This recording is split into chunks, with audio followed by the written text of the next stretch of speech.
వరుదిని వరుదిని వరుదిని.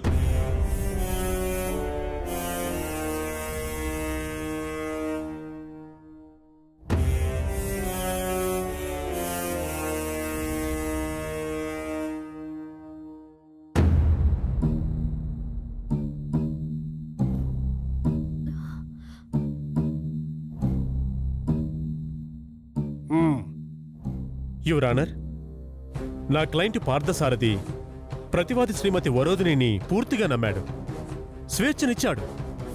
కానీ ఆ స్వేచ్ఛను ఆమె పూర్తిగా దుర్వినియోగం చేసుకుని అతనికి చెయ్యరని అన్యాయం చేసింది. నేను నా మొగుడికి అన్యాయం చేశాను గడ్డపొడ. నీ పిచ్చి గాని అన్యాయానికి అన్యాయం చేస్తారా ఎవరైనా?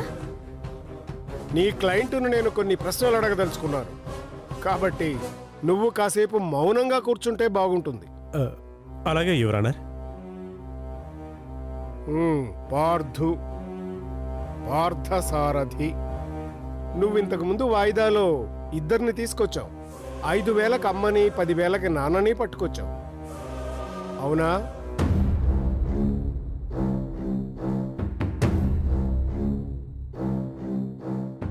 నోరు విప్పి అవునో కాదో సమాధానం చెప్పాలి. అవును సార్. అసలు మీ అమ్మా నాన్న ఎవరు? ఉన్నారా? ఉంటే దూరంగా ఉన్నారా? రారా? రాలేని పరిస్థితా? అసలు మీ నాన్నగారు ఏం చేస్తారు?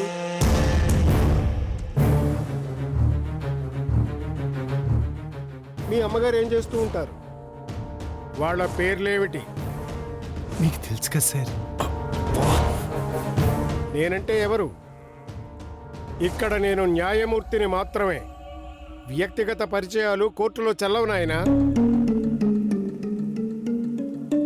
ఇక్కడ ప్రశ్నలకు ఎదురు ప్రశ్నలు ఉండవు, జవాబులు మాత్రమే ఉంటాయి. అడిగిన దానికి మాత్రమే సమాధానం చెప్పు. నాకు అమ్మ నాన్న ఇద్దరు ఉన్నారు సార్.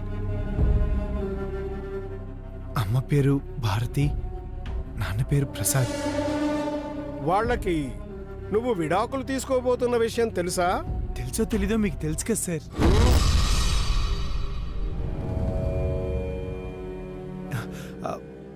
సారీ సార్, వాళ్ళకి తెలీదు. ఎందుకని ఇంత పెద్ద విషయాన్ని వాళ్ళ దగ్గర దాచిపెట్టినట్టు? నీ భార్య వాదించినట్టు పెళ్లి పేరుతో మీ ఇద్దరిని కలిపినప్పుడు మాత్రం అందరూ కావాలి, కానీ విడాకుల పేరుతో విడదీసేటప్పుడు మాత్రం ఆ పెద్దలు అస్సలక్కర్లేదా? వాళ్ళకి తెలిస్తే ఈ సమస్య ఇంకా చిక్కుముళ్ళ మారుతుందని చెప్పలేదు. ఇది తెలిస్తే నిజంగా వాళ్ళు ఫీల్ అవుతారు. ఇప్పుడు తెలియకపోయినా రేపు ఒకవేళ నీ సాక్ష్యాలు ఆధారాలు సరైనవేనని రుజువైన పక్షాన నీకు విడాకులు మంజూరైనాకైనా తెలిసిపోతుంది కదా. అప్పుడు ఎలా చెప్తావు నువ్వు?